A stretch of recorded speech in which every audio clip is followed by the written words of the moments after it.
नमस्कार दोस्तों, स्वागत है आपका मेरे YouTube चैनल पर। दोस्तों, आज की वीडियो में हम जानेंगे ध्वनि के बारे में।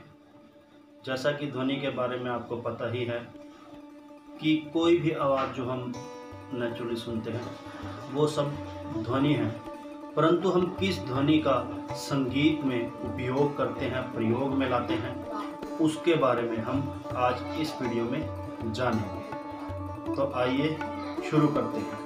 ध्वनि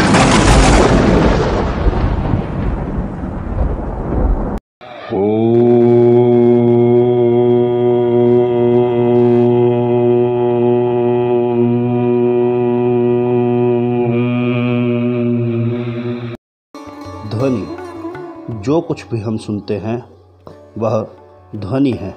जैसे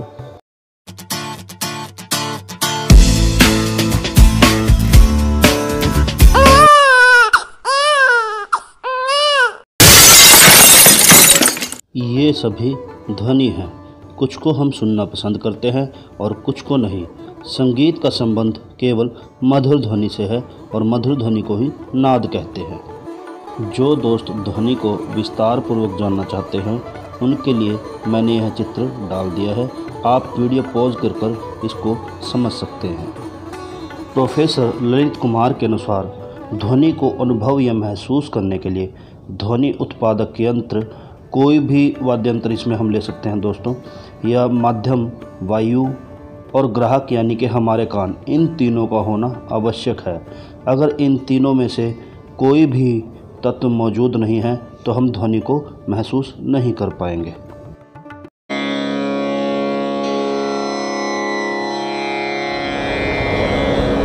वायु की सहायता से ध्वनि हमारे कानों तक पहुँचेगी। इस प्रकार से ध्वनि उत्पादक यंत्र से कंपन उत्पन्न होता है और वह कंपन वायु के माध्यम से हमारी ज्ञान तंत्रियों यानी कि कानों तक पहुंचता है और हम उसकी सहायता से यह ध्वनि सुन पाते हैं। आंदोलन। संगीत में कंपन को आंदोलन कहा जाता है।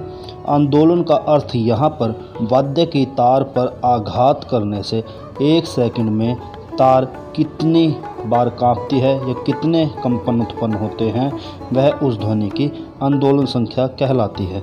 जैसे सा की आंदोलन संख्या 240 है और रे की 270 प्रति सेकंड। आंदोलन दो प्रकार के होते हैं।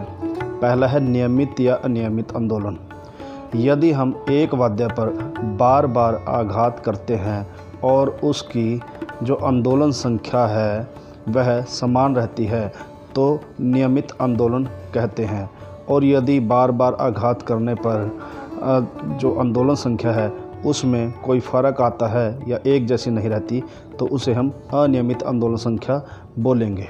नंबर 2 पर है स्थिर और अस्थिर आंदोलन।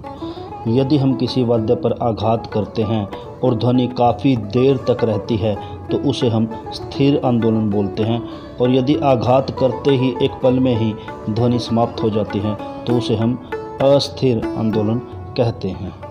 दोस्तों, स्लाइडों के द्वारा तो जैसे मैं आपको आंदोलन के दोनों प्रकार बता चुका हूँ, नियमित और अनियमित, स्थिर और अस्थिर। इसको बेहतर तरीके से समझने के लिए मैंने आपके लिए ग्राफ तैयार किया है। आइए उसको देखते हुए हम समझते हैं। दोस्तों, ग्राफ को ध्यान से देखते हुए ध्वनि को सुनिए। एक पिंक और ग्रीन लाइन आ रही है, ये दोनों स्वर की स्थिरता दर्शा रहे हैं, और अभी हम देखेंगे किस प्रकार से स्वर चेंज हो गए और ग्राफ चेंज होता है। इसको ध्यानपूर्वक देखिए और सुनिए। यहाँ पर स्वर ऊपर नीचे हो रहे हैं।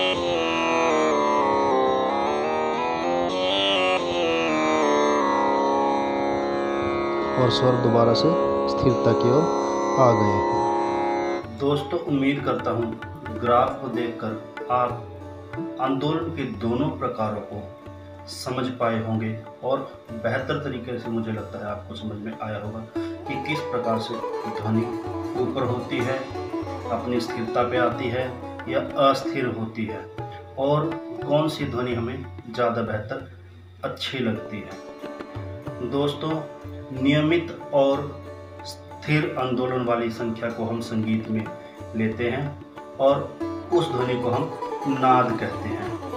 तो दोस्तों, इसलिए अगली जो मेरी वीडियो है वो नाद पर आएगी। अगर आपको यह वीडियो अच्छी लगी हो तो मेरे चैनल को लाइक और सब्सक्राइब करें दोस्तों।